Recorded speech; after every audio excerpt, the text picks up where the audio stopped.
Hello, English 4B students. So, what we are working on today is the 7.05 discussion. So, we're analyzing what powerlessness is in the two stories that we've read so far in Unit 7. So that way we can kind of see how it affects how we understand imperialism a little bit more from that. So we're going to put it all together into a paragraph, and it'll be amazing. And your growth mindset statement for today is, I am determined to do my best, because you will, and you're going to be fabulous. All right, so what I would like for you to start with is to think of a time where you felt powerless yourself. What was going on? Was there more happening than the thing that you reacted to? In other words, like maybe there was, a domino effect of other things that helped set you off. Did you lash out?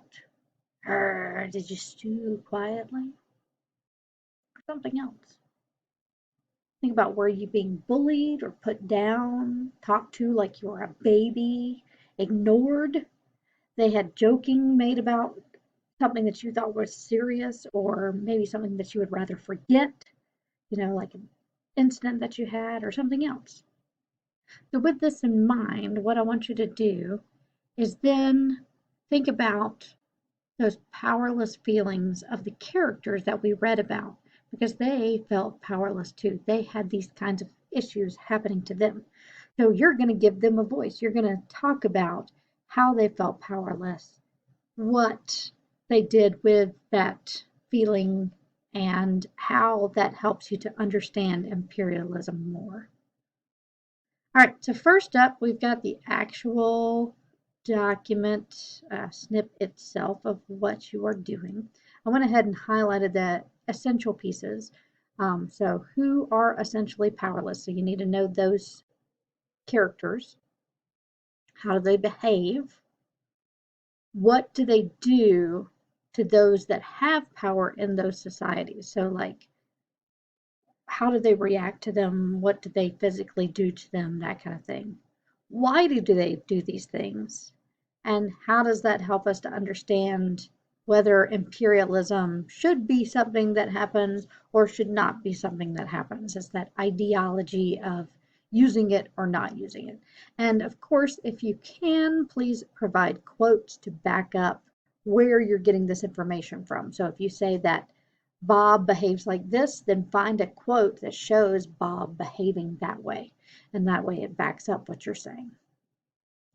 Remember, start with your own original answer in this discussion piece, and then you may respond to others.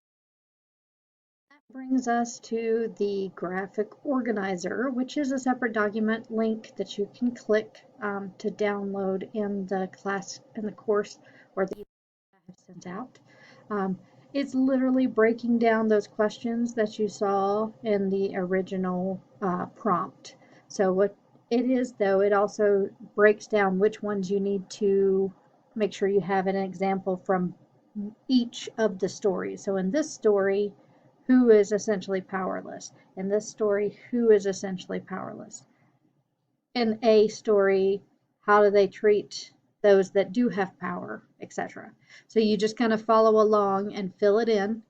And then if you need help, there is also on that same document, if you scroll to the second page, it has the sentence help starters to kind of get you going on it. And of course, you can always reword it if you would like. Once you have your ideas out, add quotes if possible if you haven't already to back up what you're saying. And then you get to put it all together. So what comes first? What you did for shooting of an elephant. So you'd say, how are they essentially powerless? How do they treat those in power? Why do they act this way? Do the same thing for the witchcraft, no witchcraft for sale. Boom, boom, boom. And then how do those behaviors demonstrate imperialism? How does it explain whether you should be for or against it? Bam, done. Make sure you check your spelling, grammar, etc. Then copy and paste it into the 7.05 discussion. That is all. So if you are needing further help, schedule a one-on-one, call, text, Skype, or email. We're here for you. And I hope you have a wonderful day. Bye.